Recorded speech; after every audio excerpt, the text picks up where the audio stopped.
Parcoursup est la plateforme d'admission post-bac sur laquelle les élèves de terminale enregistrent leurs vœux d'études supérieures. La plupart des établissements sont référencés sur Parcoursup. Malgré tout, certaines formations recrutent en dehors de la plateforme, comme par exemple l'Université Paris-Dauphine, Sciences Po Paris et les UEP, certaines écoles d'art ainsi que certaines écoles de commerce et d'ingénieurs.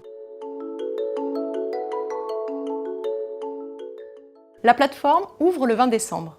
Nous vous conseillons, parents et élèves, de profiter des vacances de Noël pour découvrir ensemble cette nouvelle procédure. Vous y trouverez pour chaque formation tous les éléments nécessaires pour affiner vos choix.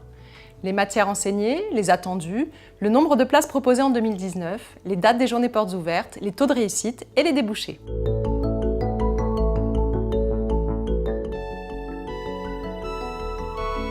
C'est à ce moment-là que vous devrez créer votre dossier de candidature, puis enregistrer vos vœux. Pas d'inquiétude, vous trouverez sur la plateforme des tutoriels pour vous guider. Quelques petits conseils quand même sur la saisie des vœux. Vous pouvez en enregistrer 10 maximum, sachant qu'il est possible de formuler des sous-vœux.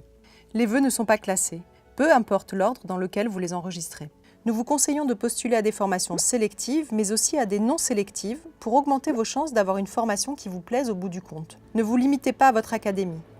Vous pourrez, sous condition, bénéficier d'une aide à la mobilité si vous choisissez une formation loin de chez vous. Enfin, si la formation que vous visez recrute en dehors de Parcoursup, vous devez d'abord contacter l'établissement qui vous intéresse pour connaître ses modalités de recrutement. Mais nous vous recommandons quand même de candidater à des formations accessibles via la plateforme. On ne sait jamais, ce serait trop dommage de vous retrouver sans rien à la rentrée prochaine. Vous avez jusqu'au 14 mars pour enregistrer vos vœux. Après cette date, vous ne pourrez plus en ajouter de nouveaux ni en changer. Pendant les 15 jours suivants, c'est-à-dire jusqu'au 3 avril, vous pourrez finaliser votre dossier. Le compléter s'il manque des documents, abandonner certains vœux en fonction de ce qui aura été dit au conseil de classe du deuxième trimestre et surtout confirmer les vœux enregistrés.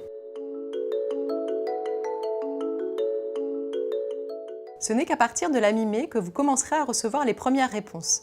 Oui, oui si, en attente ou non. Attention de bien respecter les délais de réponse indiqués sur la plateforme. Pendant les écrits du bac, du 17 au 24 juin, la procédure est suspendue. Pas la peine de se connecter sur la plateforme, priorité aux révisions et aux épreuves. Enfin, en juillet, après les résultats du bac, il faudra vous inscrire dans l'établissement retenu.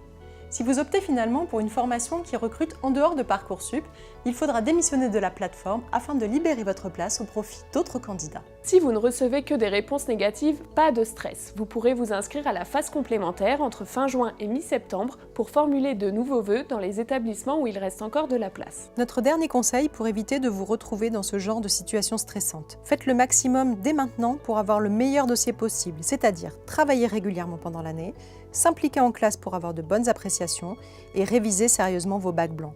Vous mettrez toutes les chances de votre côté pour passer le cap des sélections. Pour ça, rejoignez-nous sur lesbonsprofs.com. On a tout ce qu'il faut pour réussir votre année.